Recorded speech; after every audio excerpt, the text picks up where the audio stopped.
కారణాల వల్ల కాసర్ల శ్యామ్ గారికి కూడా ఇవ్వాల్సి వచ్చింది కొన్ని పాటలు. సో కాసర్ల శ్యామ్ గారిని వేదిక మీదకి రావాల్సిందిగా రిక్వెస్ట్ చేస్తూ, మీకు ఏమనిపిస్తుంది సార్? ధ్రువన్ గారు అన్ని రాసేద్దాం అనుకున్నారు కానీ కరెక్ట్గా సుమ గారు అందరి మనసుల్లో మాటలు ఎట్లా చెప్పేస్తారో తెలియదు. కరెక్ట్ అండి, పాడేస్తున్నారండి, ఆడేస్తున్నారు, రాసేస్తున్నారు.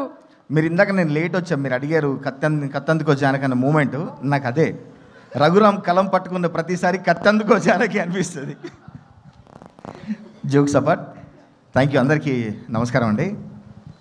ఒక బంచ్ ఆఫ్ ఫ్రెండ్స్, మిత్రమండలి, ఒక రూమ్ నుంచి ఒక రూమ్లో ఒక దగ్గర బతికి తమ కళల్ని పోగేసుకొని ఆ కళల వేటలో కృష్ణానగర్ టు జూబ్లీ హిల్స్ ఇవన్నీ తిరుక్కుంటూ వాళ్ళ సబ్జెక్ట్స్ రాసుకుంటూ అందరూ డైరెక్టర్లుగా నిలబడి, మా అనుదీప్ గారు కావచ్చు, కళ్యాణ్ భాయ్ కావచ్చు, ఇప్పుడు మా విజయ్, వీళ్ళందరూ సక్సెస్ఫుల్గా నిల్చోవడం చాలా సంతోషంగా ఉంది. ఆ మిత్రమండలి వాళ్ళ బంధానికి అనుగుణంగా ఈ మిత్రమండలి ఖచ్చితంగా సక్సెస్ కావాలని, ఈ మిత్రులందరూ కూడా మిమ్మల్ని నవ్వించి మీ దగ్గర నుంచి వసూళ్ళు రాబట్టి మా బన్నీ వాసన్నకు, మిగతా వంశీ గారికి, మిగతా అందరికి కూడా మంచి కలెక్షన్స్ ఇవ్వాలని మనస్ఫూర్తిగా కోరుకుంటూ, ఇందులో నేను కత్తందుకో జానకి అన్న పాట రాయడం జరిగింది.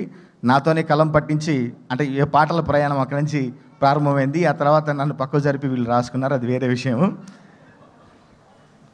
సార్ నిజంగా ఫస్ట్ లుక్ దగ్గర నుంచి, ట్రైలర్ దగ్గర నుంచి, పాటల దగ్గర నుంచి అందరినీ ఆకట్టుకుంటూ మంచి ఇంట్రెస్ట్ క్రియేట్ చేస్తూ, ఒక బజ్ క్రియేట్ చేస్తూ రేపు థియేటర్స్లోకి రాబోతుంది. మీరందరూ ఖచ్చితంగా నవ్వుకుంటారు, ఎంటర్టైన్ అవుతారు.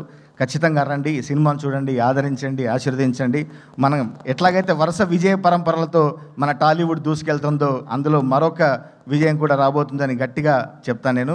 నాకు ఈ అవకాశం ఇచ్చినందుకు అందరికీ మరొకసారి ప్రత్యేక ధన్యవాదాలు తెలియజేసుకుంటూ, మా ఆర్ఆర్ ధ్రువన్ అన్నిట్లో వేలు పెడతాడు అనేకంటే అన్నిట్లో తన ప్రతిభను చాటుకుంటూ ఒక రచయితగా, గాయకుడిగా, సంగీత దర్శకుడిగా మంచి పాటలు ఇచ్చి, మంచి ఆర్ఆర్ కూడా ఇచ్చి, రేపొద్దున ఒక స్టెప్, ఒక మెట్టు పైకి ఎక్కబోతున్న మా ఆర్ఆర్ ధ్రువానికి మరొకసారి ప్రత్యేకంగా ధన్యవాదాలు అండ్ అడ్వాన్స్ కంగ్రాచులేషన్స్ చెప్పుకుంటూ థ్యాంక్ యూ సో మచ్ అండి. Thank you so much Shyam గారు. అండ్ అలాగే మా ధ్రువన్ గారి మ్యూజిక్ డైరెక్షన్లో ఇంకా చాలా ఎక్కువ పాటలు మీరు రాయాలని మనస్ఫూర్తిగా కోరుకుంటూ